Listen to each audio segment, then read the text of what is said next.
Hey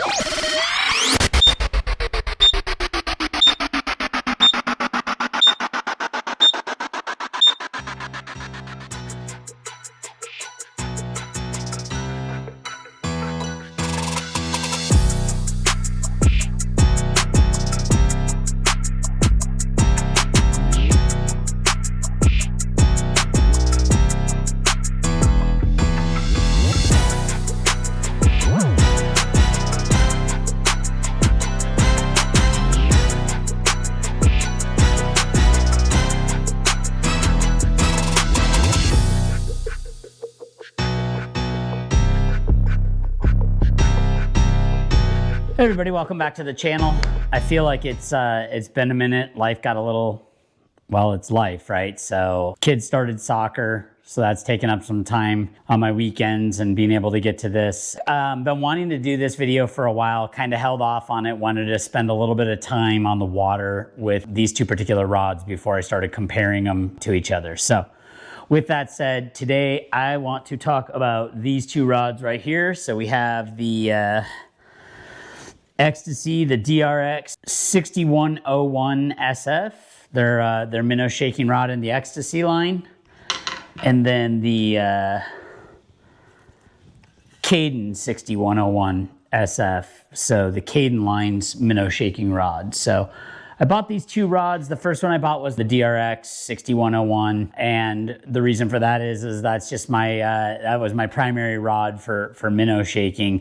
I added the Kaden more recently just because I started guiding and I wanted to have an extra rod in the boat for guiding. And I'm not gonna lie, that rod on its first trip caught a 9-pounder, so we know that it can handle the big boys as well. So with that, I kind of want to jump in a little bit on the specs of the rods, just so you understand what they are. I want to talk about the weights that I like to throw on them and the baits I like to use. So I want to give a little bit about the types of baits that I'm using, the types of heads, things like that. These videos aren't just to inform you about one thing, it's to give you as much information as possible and provide you that quality information that will help you make decisions, both when purchasing a rod as well as when you're on the water and some of the gear that you might want to consider using. All right, so before we get into it, I want to talk a little bit about the specs, kind of the setups and stuff, so you understand what we're talking about a little bit more in detail. So the DRX 6101, I took the reels off, I took a scale that I had laying around and I did some weighing just because I wanted to see where they sat with each other. So without a reel, it weighed 3.84 ounces, and with the reel on it, it was about 11.3 ounces. In comparison, the Kaden came in at 3.77 ounces, so just slightly lighter, but that could just be margins of error. Again, not science here, didn't have the perfect scenario, so very close in weight, and then with the reel, about 11.2 ounces. When I'm talking about this, the one thing you'll notice is on all my rods that I generally tend to fish, I'm running the old Stratic CI4 FA series. So I've got a 3000 FA on the DRX and the 2500 on the Kaden. And so that could account for a little bit of that weight difference. You know, biggest thing I like when I'm doing this and you know, is important to me is that little switch right there. And that switch allows me to reel backwards. Reeling backwards to me is an advantage. Specifically when you're fighting a bigger fish, you're not using your drag, you're not relying on something like that. The other thing I like about it is it eliminates line twist. And so whenever you spin a spool with your drag, you're putting twist into the line.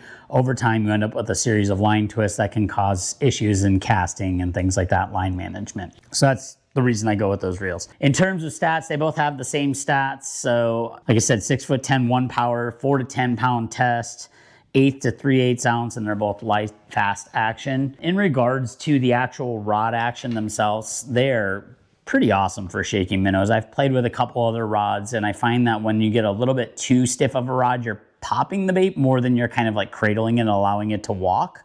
So you would get, instead of getting that walking action you want to get out of strolling, you'll get more of a hop. And I just find that these rods excel really well in this because of how soft they are at the tip, but then they load in really well. In terms of the baits that I like to throw on these rods, again, I'm out west, and out west we don't have real dirty water in the reservoirs that I fish.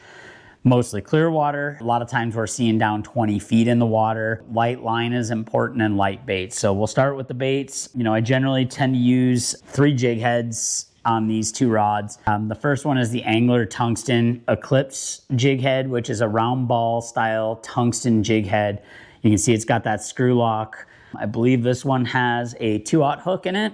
And so I tend to pair this up with a 3-inch minnow the most. In terms of the minnow I will pair it up with most regularly, it is the Yum forward-facing sonar minnow.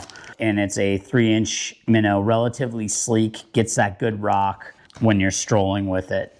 I will also every once in a while pair this up with the 6th Sense juggle minnow as well too. You know, this is the bait that started me in the whole strolling thing, so it looks something like that. Got a nice soft tail, fork tail, a little bit wider body. It rolls really well, but again, I mean, if you were to put that in there, it's got a great sit in there. So you can't go wrong with either of those baits on that jig head. The other jig head that I will use a lot in the 1/8 ounce size is the 6th Sense Divine finesse head. I believe it's their swim bait head.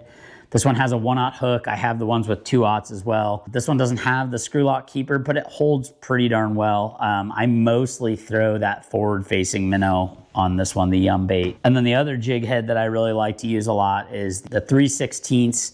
It's the VMC hybrid swim bait head.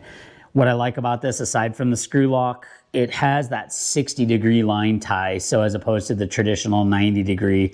So when you're pulling forward, you're not pulling on something straight. It's got that little bit of a kick to it. Again, get a good rock out of this. This is usually, I'm usually throwing the juggle minnow on this. And then more recently, I just added the 6th Sense Aussie to my collection. Again, another bait that just rocks and rolls really well when you're strolling. Not quite the same profile as the juggle minnow, but does really well. Part of the reason that I go with the smaller baits is the lakes that I'm on, we don't have threadfin shad or gizzard shad in them. We have inland silversides and then bluegill. So I'm really trying to imitate that inland silverside, which is a longer profile, thinner minnow type fish. And so again, I don't want to go real big and bulky. I want to go as small as I can. I mean, there are times I'll go down to a 2-inch bait. That's a whole nother video for another day, different rod lineup and everything. So let's talk a little bit about the line that I'm throwing on these before we get too much into the rods themselves. So pretty simple, 8-pound Power Pro, standard 8-pound Power Pro, nothing crazy.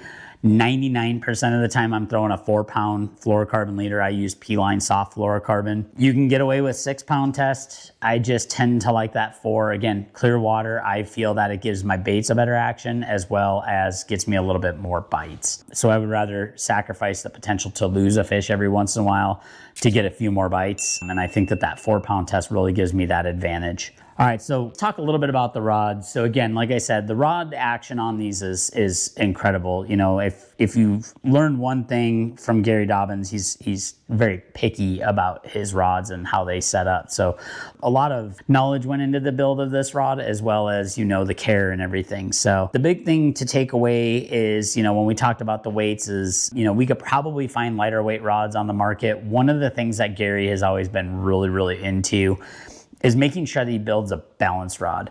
So a slightly heavier rod that is better balanced is gonna feel better and feel less heavy just because of how well it balances. And so, you know, one of the things you'll notice on these rods specifically, this is the Xtasy, you know, it's very well balanced. And, you know, amazingly, the Kaden is exactly the same. So they balance out perfectly.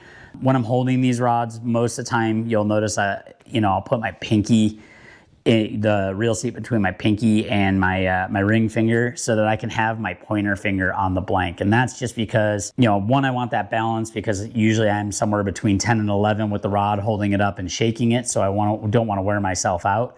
But the other reason is I want my finger on that blank. I want to feel everything I possibly can. I want every advantage I possibly can. So I'll put my finger on that blank to make sure that I'm feeling everything. So again, rods balance out perfectly. In terms of sensitivity, I'll be honest with you, they're very similar when it comes to sensitivity. I have had a couple instances and days where the fish are a little bit less aggressive and are just barely touching the bait or coming along with it and just picking it up, and you can barely feel the difference. And I definitely feel like There's a slight advantage in the Xtasy there. You feel that a little bit more than you do with the Kaden. The Kaden's just not quite as sensitive, but I'll be quite honest with you.